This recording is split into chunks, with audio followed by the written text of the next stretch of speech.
What is clearly a scam, but is so normalized people don't notice. Those Keymaster games that usually have something like a Switch and a pair of Beats and stuff. I work part-time at an arcade and you physically cannot win a prize until the machine has taken its retail equivalent in cash. Printer ink. Buy a laser printer. Expensive up front, but pennies in the long run. Most come with scan/fax features that comes in handy in the new work from home era. I did exactly this. Changed out from inkjet to a color laser. Pretty penny up front. Long-term cost has been maybe 1% the total cost of using an inkjet long-term. I do not like saying never, but I will indicate that I'm incredibly hesitant to any plans for a purchase of an inkjet for the foreseeable future. A monochrome laser is very cheap. Bought mine for $90. Far better print quality than inkjet. The toner doesn't dry up from disuse. And faster. Bottled water. Like Dasani, especially in places like an amusement park that markups the price a shocking amount. Also the average markup of bottled water is 4000%, which is ducking outrageous. BC water is literally free most places. I'm fuzzy on the details, but Warped Tour got in a lot of legal trouble here in Canada because of water. They were in the habit of taking any water bottles or drinks from you when they checked your bag at the gate. Then you get inside and everything costs money. The energy drinks and pop cost less than the water, so most people would buy those instead. One woman bought energy drinks all day because it was a hot summer day and she wanted to save money for merch. She had a heart attack and died. Now they aren't allowed to confiscate water at the gate. Should be law that they have to make basic tap water available at events like this. Scientific journal memberships, where academics pay journals to publish their papers which are then peer-reviewed by volunteers and the journals themselves are then sold by subscription. Not to mention that a huge part of scientific research, breakthroughs, and discoveries are often subsidized by the taxpayer. So even though I helped indirectly fund their research through the knee, I can't read the results without a $200 monthly subscription. I'm sure some academic ethicist could probably speak to this issue in more detail than I can. But that's always bothered the duck out of me. Many knee grants require the work becomes open access within a year. Also check out ResearchGate. You can find the researcher and directly request private copies. Most people will provide them to you. Anytime someone messages me on ResearchGate to request a copy of a paper, I will always provide it to them. Ticketmaster. Yes. Basically scammers adding huge marks up, but making it impossible to use anyone else. Not to mention allowing mass purchasing bots to scoop up tickets, only to offer a third-party market platform for those same scalpers to resell the tickets at increased prices to the fans actually going to the show. TM takes a cut twice. Often, the point isn't the not noticing, but the having a lack of better alternatives. What's worse is when the companies try to do right and we force them back into scamming. Stores like JCPenney sell $10 shirts for $20 at a %50 discount. They also inflate the price of belts, wallets, and underwear but then lower the price of pants. It all evens out, but the customer gets the satisfaction of getting a deal. Once they tried to get rid of that with a fair and square pricing strategy, but it almost bankrupted the company and it never fully recovered.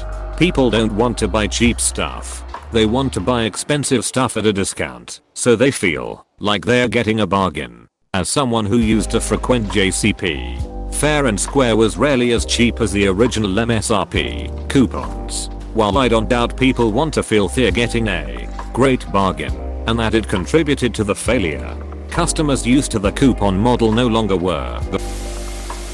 Rent-to-own furniture and appliances. Worked in solar construction for a while, where you would travel to the middle of nowhere to work on a site. So they gave us a housing fund to rent a place during the job.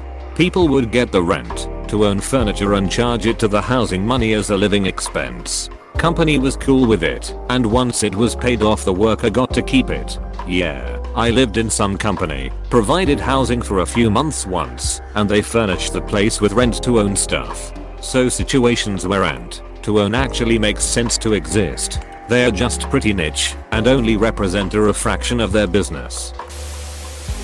Every single person on the internet that sells some sort of millionaire education, it's all bullshit. Every single one of them. They are all ducking liars. Most of them are not even rich to begin with. They fake it enough that some idiots buy it. You are customers to them. Nothing more. You want to be a millionaire? Buy my book and I'll tell you how. Apostrophe. You buy the book and it says to start a website selling a book on how to be a millionaire.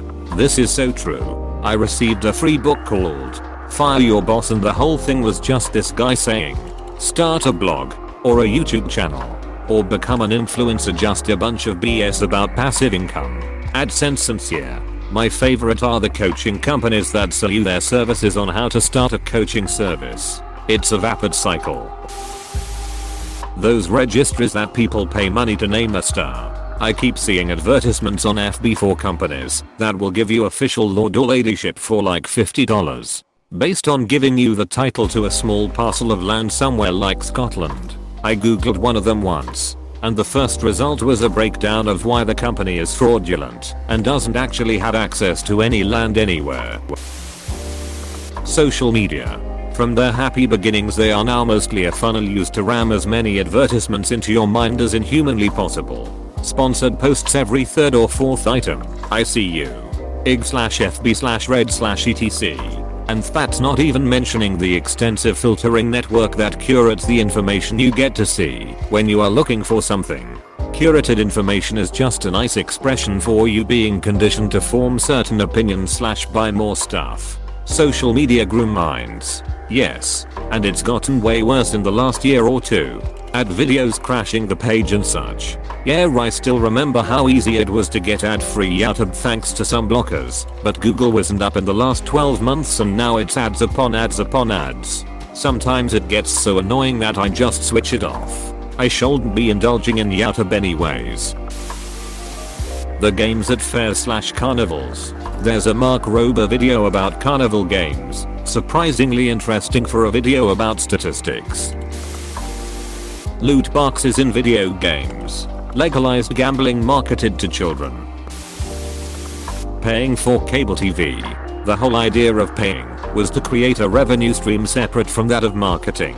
There are a few out there, HBO, I think, but generally we pay to access the content and still have to spend 20% of the time sitting through commercials. Then streaming comes in, and we're free of advertisements again. For a bit. Now YouTube has tons of ads and other streaming services are talking about adding ads as well. Netflix starts doing ads, I'm going right back to torrenting. Edit to ad, because I can't reply to everyone lol. I either do Netflix or find it free to stream on those weird websites you need ad blockers for. Manufacturers refusing documentation to private repair enterprises and requiring you to get your products fixed by the dealer. Basically, the reason for the right to repair movement. Yes, I used to work with John Deere and they were terrible about it. Farmers are looking for older equipment because they don't have those software lockouts. Homeowners insurance. 1. Sorry, we are not selling new policies in your area right now because thing just happened where thing equals earthquake, wildfire, flood, and other things you might want to insure against. 2. We don't cover that sort of problem. Where that sort of problem equals anything that actually happens to your house due to weasel wording loopholes. 3. You submitted a claim. We are going to triple your rates forever after this. Apostrophe. You submitted a claim. We are going to triple your rates forever after this. Apostrophe. /3 puts you on a list that is also shared with all of the other companies. You do not want to be on that list.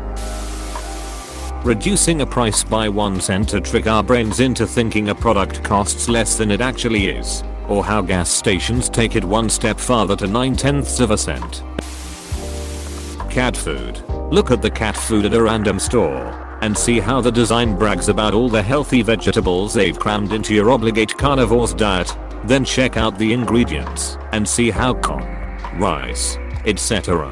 are often the first ingredients. Pet foods market toward humans by trying to appeal to human sensibilities, not genuine desire to provide your cat with the best diet. I've been using Costco cat food for a while because it's cheap and convenient, but I recently figured I should look into getting a better food. Turns out the Costco food, with fish as the first two ingredients, is better than 90% of the other stuff I looked at. I was pretty surprised. Full fish can diets can be pretty bad for cats if they have kidney issues. Older cats often do, or skin sensitivities. I don't know about dry fish diets though. College textbook prices. It's crazy how ridiculous expensive they are, putting even more of a financial burden on students. It's amazing how one of the professors at my school wrote whatever science book we used for that class, and they'd magically put out a new version every semester. So your $180 Gen Chemical ed 6 could only be returned for $5 since ed 7 had just come out. Edit. To put this in context, college was the first time I saw high-speed internet. PDFs online was not really a thing yet. Annual college tuition increases. Why aren't they held to a competitive pricing model as opposed to having to take out a mortgage to go to school?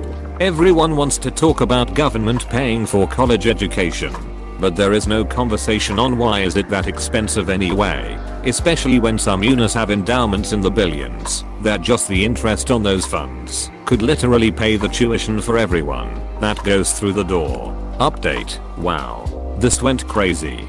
Thank you everyone for keeping it to a civil discussion on the topic as opposed to going on political rants. And thank you for the awards, kind strangers. Not only does tuition go up every semester, but the full ride financial aid packages that are 90% loans by the last semester.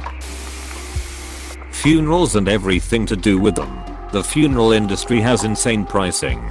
Some of the funeral homes and vendors are even predatory, getting grieving families to pay upwards of tens of thousands of dollars, because that's what the deceased would have wanted. You didn't love your father at all, did you? Was the question that had me slam my fist down on the table. My dad wanted a cardboard box cremation and no memorial. He got a cardboard box cremation and no memorial, with zero upselling from a different cremation service. The state hack got a complaint about the first cremation service. That is some hot garbage. Make sure you go back and leave a Google review for them also, if you haven't already done so. People sometimes forget that you can review anything. I'm sure I have cost my old bedbuggy slumlords many potential tenants. Most mega churches. I remember an interview with Kenneth Copeland talking about how he needed a private jet to spread religion. And now the Lord has blessed him with 2 of them. Must be why he laughs so hard. It's the wind of God. Scientology. Always has been. Never hasn't. Having to pay $100+ for glasses. Mobile game ads that show gameplay of a Call of Duty or Skyrim style game, but in reality are just a spin-off of Candy Crush. Don't forget those game ads that pretend to be puzzle games where you pull pins. Looking at you. Homescapes. The diamond industry, specifically as it relates to jewelry. Everything that the average person knows about it stems from propaganda and advertisements created by De Beers. They aren't rare. They aren't worth what you pay for them. They don't appreciate in value and are a terrible investment. They aren't special. My great uncle worked for De Beers as a diamond courier, bringing them from Sata, London. They artificially restricted the amount of diamonds they send out so as to inflate the price. Most kids shows are just long advertisements for toys. Most animated series in the 80s were literally intended solely to sell toy lines. The price for cable and internet. Everyone notices this. Yeah, right. There's just not enough competition or options in most places. Where I live I can either pay a high price for pretty shitty internet from Comcast, or I can pay slightly less for actual garbage from CenturyLink. If you tell me the truth, I won't get mad. Mom. As a parent, I try my best to temper my reaction if my kids tell me about something wrong they did, rather than me finding out by myself. This is something my wife and I are constantly reminding our oldest of. Be honest about stuff, because we're typically not going to get mad that it happened. Especially if it really was an accident. We get mad about the stuff he tries to hide by lying to us. Diamond rings for marriage. Basically the entire wedding industry. Starting a new life together? Why not plunge yourselves into thousands of dollars of debt? Anything people do because of tradition is ripe for scamming. Marriage? Scam. Funeral? Scam. Baby shower gifts? Wildly overpriced. Marriage is actually great for health insurance and reduced taxes. You're thinking of weddings, which are a scam. Yep. My taxes went down so much that even after adding my wife to my healthcare plan, $400 extra a month, holy shit, I was still bringing home over $75 more a month.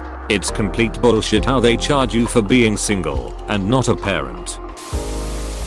Lotteries. If you don't scratch them, you don't lose. D.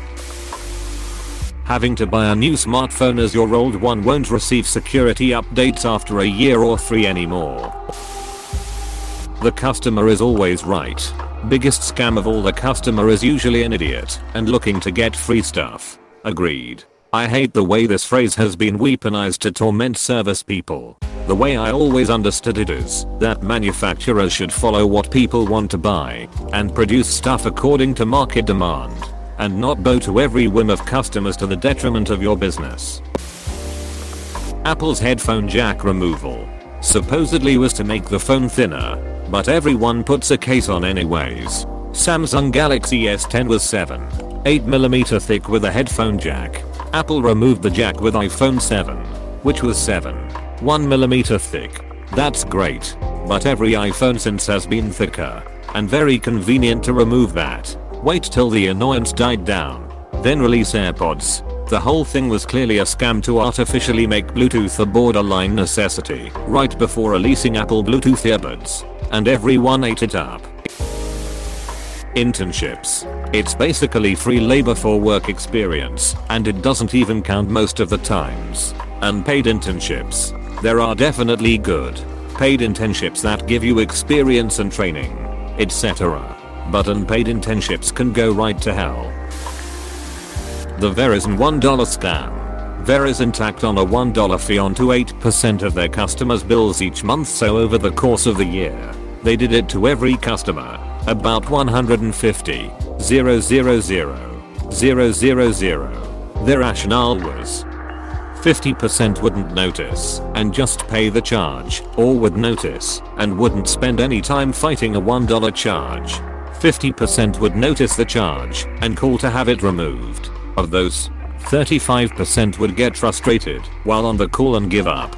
This added approximately $120,000 to the bottom line each year, 3 total, until caught. Once caught, they paid a $25,000 fine. That's actually a really smart idea. Illegal but really smart. They don't give a shit if the fine is insignificant. At a certain point, illegal just means you have to pay to do stuff. Hey PSSST. Please subscribe and like.